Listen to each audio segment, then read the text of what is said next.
So today, this one might sting a little bit, might hurt some feelings, but we got to get the truth out in the air. Got to get the truth out in the open, and it is what it is type situation. Usually it's 5, but these are the biggest 3 reasons why the LT will always be better than the LS. Now, I'm not a hater. I love the LS. LS, I think it sounds good. As a matter of fact, I think it might sound the best for modern day V8s, especially with the big cam. Man, those things sound so good. I just think they sound very raw is the word, but they're tuned differently. And the more and more I'm learning about tuning these engines and everything, more and more I'm starting to understand more and more about these. And I'm probably pretty late to the game on this, but I'm going to give my 3 biggest reasons on why LT is way better and vastly more superior than the LS platform ever thought about being. So the first one is going to be the way the fuel is introduced into the combustion chamber. Now, I know that this is going to be very, very obvious, but no one has ever really broken it down for me as far as to why. Port injection that's on the 4th Gen 4 LS, actually was introduced, I believe, to the 3rd gen. You know, that big throttle body with the 2 big injectors sitting on top, and they would just hose that. Now, this is like barely half a step above carbureted. Now, you did have a computer monitoring, metering, and controlling the fuel flow into the engine, but still, it really wasn't that much better than carbureted, because by the time the actual fuel made it into the combustion chamber, it wasn't really aerated or atomized for the most part. A lot of it just dripped and drizzled into the combustion chamber, and whatever went bang, went bang. There was a lot of waste. It was a very sloppy way to introduce fuel into the engine. And, and technically being that was port injection, I will say that it was a pretty good springboard to launch us into the future as far as getting to the 4th generation port injection systems, because they moved the injector from the top of the motor down into the runner closer to the combustion chamber, and it worked a lot better, but it meant we had to have 8 injectors now, 1 for every cylinder. And that was okay, because we got the LS1 port injection and everything. And I'll just bring this into the table here. So this is a very good diagram of port injection. The simple fact of, you can see the injector on the top left-hand side of the screen, and the way the fuel, that the air would be the blue arrow, and the fuel would be the amber orange cone-like shaped dotted pattern. You can see the exact pattern of which the fuel was actually being introduced, sprayed into the engine. Now, the air would have a lot of time to carry the velocity and mix into that spray mixture, which would kind of help atomize it even more. But if you'll notice, and I'll try to put arrows in here, I don't know if you can see my mouse or not, but if you notice by the stem of the intake valve, it had a very high propensity for fuel puddling, and that was nothing more than the fuel collecting and just puddling up on the walls, waiting for the intake valve to open. Let me get back in your face here. They really never got rid of the problem as far as the fuel puddling issue. Now, did it have more atomization? Oh yeah, there was a lot more that made aerated fuel into the combustion chamber, but still had a pretty good mixture that was just puddled and drizzled and running in. And that's when they started to introduce sequential port injection. And sequential port injection, I'll bring it right back up here, is they were timing the injectors. You would have 4 per bank. They would be spraying in a sequence. That's how you get sequential. Yep. So anyways, so they noticed that as they could catch when the timing of this intake valve would open, that's when they would try to get the injector to push that air fuel mixture into the combustion chamber, which did help things. Let me get this out of here, and I'll say, now with the sequential port injection, the only thing that really became more complex was the tuning side. But when compared to LT, you'll see why. And I'll add this back in. This is direct injection. So again, on the left, you have the blue arrow is your air, and the orange cone shape dotted pattern is your fuel air mixture, and it's being dumped directly into the cylinder. And there is a few drawbacks to this, but I'll get to them here in just a little bit. As you can see, this is a much better way to do it, but I will say this, there are some drawbacks. Now, spraying atomized fuel into the combustion chamber is by far superior. There's no question about it. Now, as far as like port injection and spraying a gasoline mixture over that intake valve, it does prevent that buildup or reduces it dramatically. And I will say, kind of going on a little bit of a negative side to the LT, there are more parts.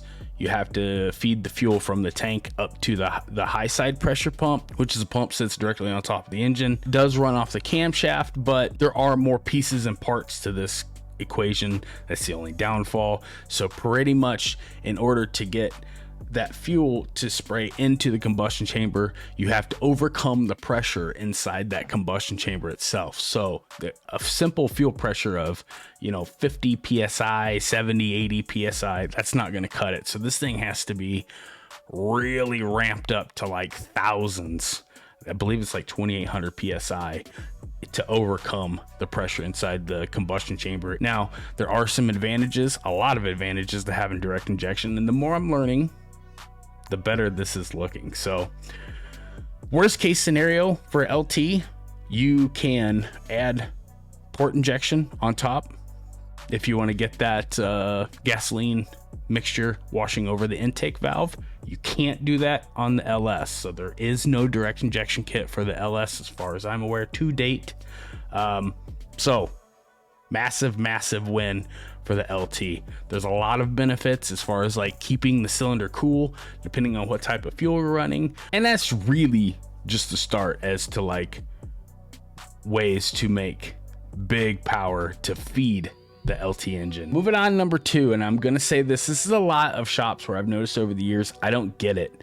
Like, I was wondering why in the back of my mind. I didn't have a clue, but like I said, the more I'm figuring out, the more it's just like it's unlocking doors in my head. It's just I love it. I love it because I was really underrating the LT. I was kind of bummed out about some of the things which kind of thought I was stuck with, but turns out there's actually a lot of positive engineering that's went into this design engine setup. So the second aspect I want to talk about it's the LT is way better than the LS was is the timing, the variable valve train timing, the VVT. This is out of the Corvette forum. This is a LT1, I believe. So, but it's the same engine that was in. There's just a couple different parts that was, from set aside from the Corvette to the Camaro.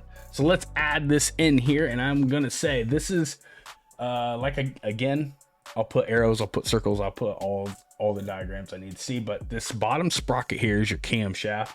And those of you that don't know, this upper where the timing chain wraps around this bigger sprocket is your cam phaser. Now, a lot of these shops that love to put those little blocks in, you've seen them, where it's a cam delete, or it really limits that cam phaser. And I mean down to like single digit degrees. Now, I did notice, like, if you watched the video prior when I was doing a pull down the highway, you saw like my timing going like 48 degrees, and it was jumping all over the place. There's a reason why. Let me say this one quick thing. Chevrolet has yet again, this kind of goes along the lines of like mag ride, how you can instantaneously absorb bumps and kind of self-level the car in corners. It kind of gives you the best of both worlds as far as like a stiff riding shock to a soft riding shock within like milliseconds. Now the ELSD does the same thing. In a corner, it will sit there and open, lock, and lock, open, lock, open, lock. And it gives you the best of the both worlds, because in the straightaways, under power and acceleration, it will lock again, giving you the best of both worlds. This variable valve timing does the same thing. And we've been sitting here locking this out, and I think a lot of shops have been deleting this VVT aspect of it. I understand that tuning it is kind of a pain in the ass, but it's all part of the equation built into the tuning aspect of it, and it's amazing. I think a lot of people are missing out on some big horsepower gains that they could be picking up. So I know Brian Tooley Racing has developed some camshafts specifically for this. I don't think that they're putting those little blocks in there anymore, because you want that cam phaser, because that cam phaser, you know what? Here, how about this? I'll just go to the picture. Let's bring this back in. In that cam phaser, I'll add arrows in here, but I believe, if I remember right, if you retard the timing, this cam phaser will spin, and it will either advance or retard the cam lobe profile. And actually it will, if you retard it, it's actually trying to help you. It will sacrifice horsepower in order to gain torque on the low end, and then through the RPM range it will actually advance the timing, and it will sacrifice torque when you don't need it, and it will actually help you gain horsepower. It's amazing. It's actually the smartest thing that I have seen. I'm not going to sit here and dog these shops. Now, have these camshaft profile makers or people that are custom grinding these cams, have they known about this? Maybe. Have they just not gotten the aftermarket figured out, and they were forced to lock out or delete that camshaft, that phaser? Maybe. But BTR did it, man. They're the first to the party to actually pick up some really big gains, leaving the VVT in and taking full advantage of it. So LS, it ain't got it. Big win to the LT. Just power throughout the entire RPM range. Big power everywhere. This is it. This is the biggest one, and this is my favorite one. I've known about this, and I've been talking about it for years, as long as I've had OJ, my orange car, and this is going to be the actual physical difference in the block. Now, I did find a picture of the two side by side, and I will show you this. Again, you'll be able to see the gussets in the cylinder walls, and that cylinder wall, especially here, let me back in your face here, that cylinder wall with that bracing inside against that cylinder wall allows it not to flex, especially under like a big amounts of boost, or any kind of thing that's going to cause that cylinder wall to bow out. Let's get back in here, and you'll be able to see, just simply by adding a little bit of material in that one area or that one aspect of the block, it was capable to pick up big horsepower numbers. Now, these things are making massive power. Now, when I was growing up, this was not even in the realm of this wasn't even close to being possible on a factory block, let alone what these factory internals can take anymore. But it's nothing more than those jackets or those journals that keep the coolant flowing through the combustion cylinder, or that combustion chamber, as cool as possible. So that is a massive win as far as the LT versus the LS. Just that one simple engineering addition to the block really set this motor into outer space as far as be able to make big power. All right, I'll get this out of here. That's pretty much it. Now, I'm going to say this, the tuning on these engines, they're a little bit more complex, they're a little bit more difficult, but that's good. A lot of people are kind of intimidated by these things, but the way you should really approach it and the way you should really look at it is it allows you a lot more fine-tuning capability. So is it more work? A little bit, but a lot of the parameters that you should have had in the LS, now you have in the LT. So maybe there's a little wild card, maybe it wasn't, but it's something that we're going to touch on in the future, and I just wanted to touch base on these in the future. If anybody is questioning whether to, take a crate motor and dump a LT or an LS. Some people really don't have the restraints as far as like budget wise goes, and they can use whatever they want.